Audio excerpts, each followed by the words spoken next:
We've gotten a few calls, quite a few calls in the last few days about Woolwax aerosol spray, asking if it's so thick, will it come out of the can, will it creep and migrate as much, and questions like that. So we want to give you a little bit of an unscientific test, but you'll get the idea.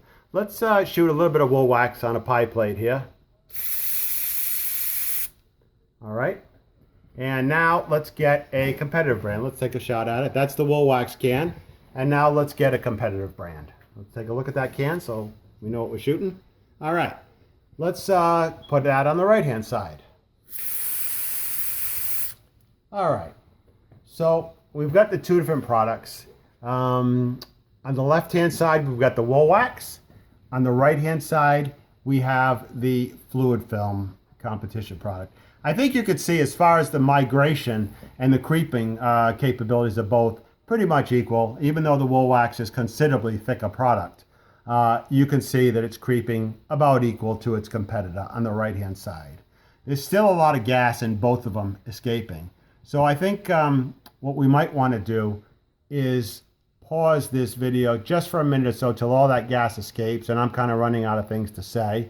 But we do want to see what it looks like when the gas escapes and you've got the actual, just the coating on it.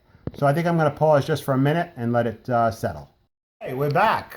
We took a couple minutes break to let the propellant escape from the both products, if you will. A large part of that can is the propellant, the aerosol propellant, to get it out of the can. So you need to let that escape, all those gas bubbles in there. Let's look and see what we're left with.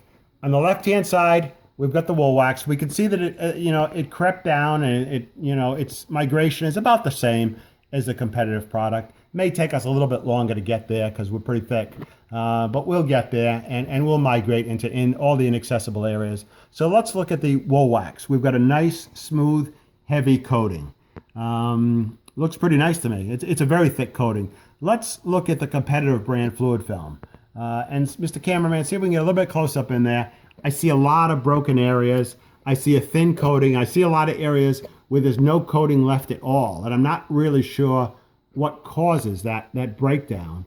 But maybe it's the fact that because the competitive brand fluid film is so thin that it just doesn't hang on. Gravity naturally is in its favor. It's going to come down because I see a lot of bare areas there. So let's look at them both. Back off a little bit, Mr. Cameraman. And I don't want to influence anyone's decision, but I'll let you be the judge what you would prefer to use on your vehicle and what you think will provide the better performing undercoating product.